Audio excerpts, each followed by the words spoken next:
देखिए, ये H bomb तो नहीं है, एच बॉम्ब आ रहा है,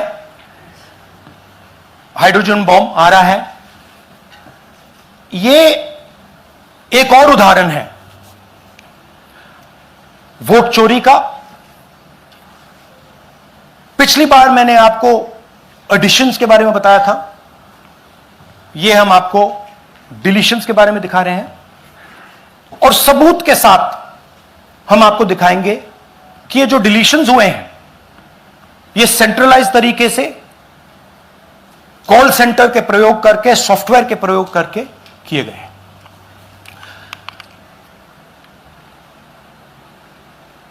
हमारे पास इस प्रेजेंटेशन में जो मैंने आपको अभी दिखाया 100% सबूत है, प्रूफ है कि ज्ञानेश कुमार जी हिंदुस्तान के चीफ इलेक्शन कमिश्नर वोट चोरों की रक्षा कर रहे हैं, और यह मैं आपको अभी दिखाने जा रहा हूं। हर इलेक्शन में हमें रिपोर्ट आती थी कि वोटर्स डिलीट हो रहे हैं, कांग्रेस वोटर्स डिलीट हो रहे हैं, ऑपोजिशन के वोटर्स डिलीट हो रहे हैं, दलित वोटर्स डिलीट हो रहे हैं, आदिवासी हो रहे हैं, माइनॉरिटी वोटर्स डिलीट हो रहे हैं, ओबीसी वोटर्स डिलीट हो रहे हैं। मगर जब डिलीट होते हैं ऑपोजिशन के ही होते हैं। कर्नाटक में आलंद कंस्टिट्यूएंसी है, यहां पे चोरी पकड़ ली, कोइंसिडेंस से पकड़ी। वहां की जो बीएलओ थी उसने देखा कि उसके रिश्तेदार को डिलीट कर दिया गया था। जैसे चोरी पकड़ी जाती है, कोई छोटी सी गलती हो जाती है, हाथ आ जाती है। अलंद में 6018 वोटर्स डिलीट हुए, उसमें से इनकी रिश्तेदार थे। उन्होंने पता लगाया कि मेरे रिश्तेदार को डिलीट किसने किया। पता लगा कि पड़ोसी ने रिश्तेदार को डिलीट किया। बीएलओ ने जाके पड़ोसी से पूछा कि भाई आपने मेरे रिश्तेदार को क्यों डिलीट किया। पड़ोसी ने कहा मैंने तो नहीं किया। बीएलओ सस्पिशियस हो गई, शक पड़ा, उसने प्रोसेस चालू कर दी।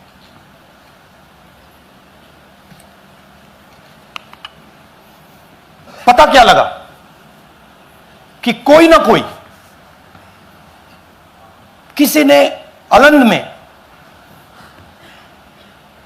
वोटर डिलीशन सिस्टमैटिकली ऑर्गेनाइज तरीके से, सेंट्रलाइज तरीके से किया। हमें यह नहीं मालूम कि आलंद में कितने वोटर डिलीट हुए, क्योंकि इससे बहुत ज्यादा हो सकते हैं। 6000, तकरीबन 6000 पकड़े गए, उस पर इन्वेस्टिगेशन हो गया। क्या पता लगा कि फाइलिंग ऑटोमेटिकली ऑनलाइन हो रही है। मोबाइल नंबर्स कर्नाटक के नहीं यूज हो रहे, मोबाइल नंबर्स दूसरी स्टेट्स के यूज हो रहे हैं। इनफैक्ट कर्नाटक के नंबर थे ही नहीं उसमें।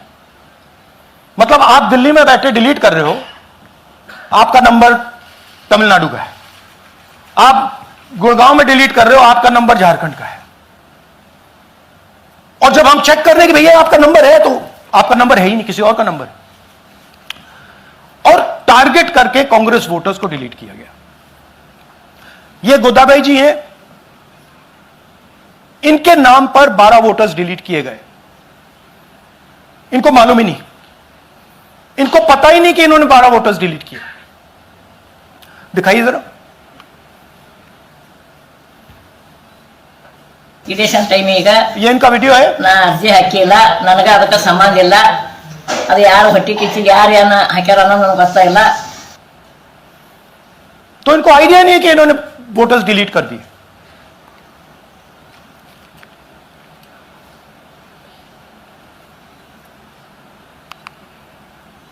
ये सारे के सारे जो नंबर्स हैं ये कर्नाटक के नंबर्स नहीं है, ये अलग अलग स्टेट्स के नंबर्स हैं।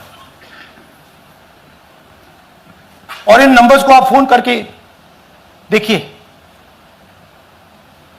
रिप्लाई नहीं आता है।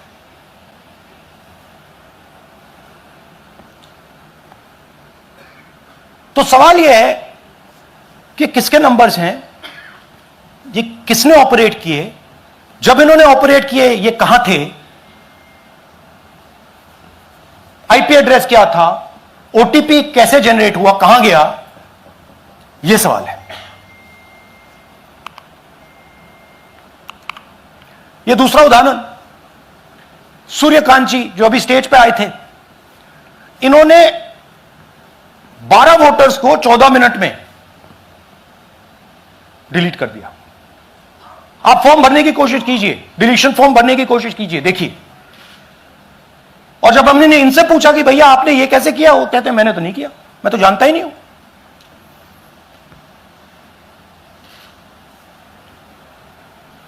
बबीता चौधरी जी का इन्होंने एक नाम डिलीट किया, यहां खड़ी हैं बबीता जी, यहां है, सूर्यकांत जी यहां है, आ जाइए जरा स्टेज पे, एक सेकंड आ जाइए, ये दोनों खड़े हैं यहां पे, सूर्यकांत जी, बबीता जी।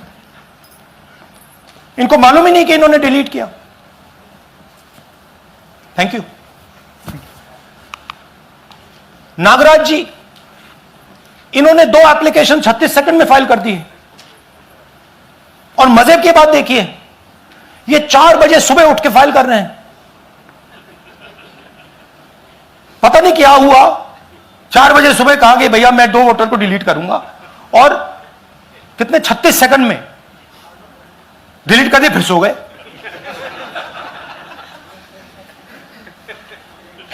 हमारी माइंड में पहले सवाल था कि क्या इलेक्शन कमीशन भी सो रहा है, मगर नहीं, सोया कोई नहीं है, जगे हुए हैं, सिस्टमैटिकली मदद हो रही है। यह देखिए दूसरी बात, जो भी डिलीट कर रहा है वोटर लिस्ट में उसका सीरियल नंबर 1 है। मतलब जो भी वोटर लिस्ट में पहले नंबर पे आता है वही डिलीट कर रहा है। 5वें नंबर वाला, 7वें नंबर वाला, 10वें वाला कोई नहीं कर रहा। तो हो क्या रहा है, सॉफ्टवेयर से यह काम किया जा रहा है। सॉफ्टवेयर प्रोग्राम कह रहा है पहला नाम निकालो और इसका प्रयोग करके डिलीट करो। टारगेटेड डिलीशंस हो रहे हैं। कांग्रेस पार्टी पर आनंद में अटैक किया। टॉप 10 बूथ्स जहां सबसे ज्यादा कांग्रेस की स्ट्रेंथ थी वहां टारगेट किया। और 2018 में पिछले इलेक्शन में 10 में से 8 बूथ कांग्रेस पार्टी जीती थी, और इन 8 में से इन्होंने 6000 लोग उड़ाने की कोशिश की। ये कोइंसिडेंस नहीं था, ये प्लान था, और ये सेंट्रलाइज तरीके से किया जा रहा है। अब मैंने बहुत बड़ी बात बोली, चीफ इलेक्शन कमीशन के बारे में मैंने बोला कि यह व्यक्ति वोट चोरों की रक्षा कर रहा है। जो भी मैं यहां बोल रहा हूं 100% प्रूफ के साथ, सबूत के साथ बोल रहा हूं। और मैं अभी आपको दिखाना चाहता हूं कि मैं ये शब्द क्यों बोल रहा हूं और किस बेसिस पे बोल रहा हूं। आपको अपनी आंखों से यह दिखेगा। कर्नाटका सीआईडी ने केस चालू किया कि वोटर कौन है, ये फोन किसके हैं, ये आईपी एड्रेस क्या है, ओटीपी कहां गया, इन चीजों के बारे में इन्वेस्टिगेशन शुरू होती है। कर्नाटक सीआईडी ने हिंदुस्तान के इलेक्शन कमीशन को 18 चिट्ठियां लिखी हैं। हमें आप ये इंफॉर्मेशन दीजिए, बिल्कुल क्लियर है, डेस्टिनेशन आईपी दीजिए, डिवाइस डेस्टिनेशन पोर्ट दीजिए, ओटीपी ट्रेल्स दीजिए, फोन नंबर्स दीजिए, फोन नंबर्स के मालिकों के नाम दीजिए। क्लियरली पूछा है, नो आंसर। 18 चिट्ठी CID Karnataka, no answer from chief election commissioner, no answer from election commission. Timeline देखिए,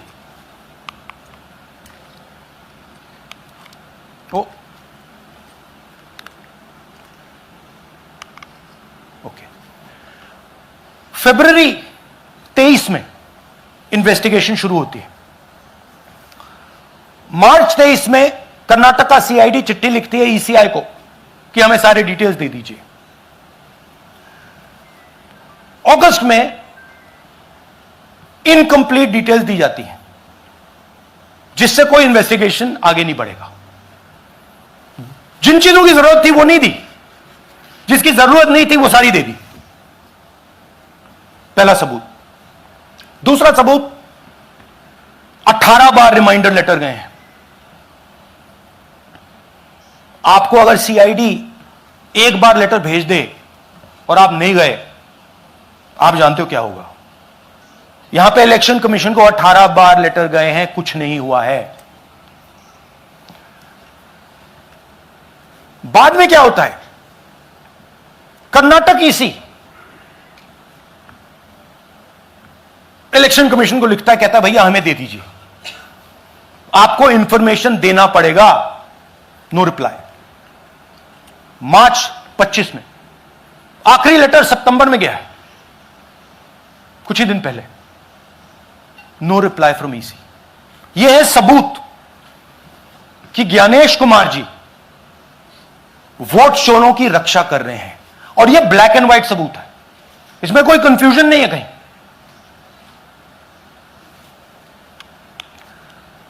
तो सवाल उठता है, यह है कौन जो सेंट्रलाइज तरीके से कॉल सेंटर के प्रयोग से, सॉफ्टवेयर से अलग अलग प्रदेशों में वोट डिलीट कर रहे हैं, ऐड कर रहे हैं। इलेक्शन कमीशन जानता है, ज्ञानेश कुमार जी जानते हैं। अच्छा, यह सिर्फ आनंद में नहीं हुआ, यह अलग अलग कंस्टिट्यूएंसीज में हुआ है। आनंद में लीगल प्रोसेस चालू हो गई, पकड़ लिया। यहां महाराष्ट्र में उसी मोडस ऑपरेंडी से, उसी सिस्टम से यहां पे वोट ऐड हुए हैं। आनंद में डिलीट, रजौरा में एडिशन। 6850। आपको याद होगा पिछले प्रेजेंटेशन में मैंने आपको नाम दिखाए थे, ये देखिए वही नाम यहां है। वही सिस्टम महाराष्ट्र में चल रहा है जो कर्नाटक में चल रहा था। नाम वैसे ही है, जेडब्ल्यू जेडब्ल्यू जेडब्ल्यू, पता वैसा है, जेडब्ल्यू जेडब्ल्यू, नाम यू ऐसे किसी ने टाइप करके लगा दिया। तो जो ये काम कर रहा है, ये उत्तर प्रदेश में, हरियाणा में, बिहार में, कर्नाटक में, महाराष्ट्र में वही कर रहा है।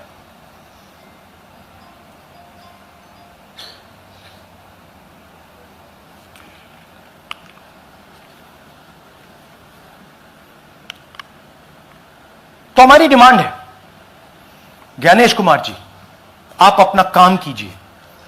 आपने ओथ लिया है, आप हिंदुस्तान के चीफ इलेक्शन कमिश्नर हैं। आपसे कर्नाटक की सीआईडी सबूत मांग रही है। आप कर्नाटक की सीआईडी को यह सबूत 1 सप्ताह के अंदर दे दीजिए, नहीं तो पूरा हिंदुस्तान के सारे युवा इस बात को एक्सेप्ट करेंगे कि आप हिंदुस्तान के कॉन्स्टिट्यूशन, हिंदुस्तान के संविधान की हत्या में शामिल हो, हिंदुस्तान की संविधान की रक्षा नहीं कर रहे हो, और वोट चोरों की आप मदद कर रहे हो। Thank you. और थोड़ी देर में हम आपको हाइड्रोजन बॉम्ब दिखाने जा रहे हैं। नहीं, आज नहीं, थोड़ी देर में उसकी प्रिपरेशन चल रही है। क्योंकि हम देखिए, मैंने टीम से कहा है कि अगर मैं स्टेज पे जा रहा हूं, ब्लैक एंड व्हाइट प्रूफ नहीं होगा, मैं नहीं जाऊंगा। अगर ब्लैक एंड व्हाइट प्रूफ होगा, जो कोई मतलब उसको निगेट नहीं कर सकता, मैं जाऊंगा। मैं देश के कॉन्स्टिट्यूशन की रक्षा कर रहा हूं, संविधान की रक्षा कर रहा हूं, मैं लोकतंत्र की रक्षा कर रहा हूं, और मैं सच्चाई आपके सामने रख रहा हूं।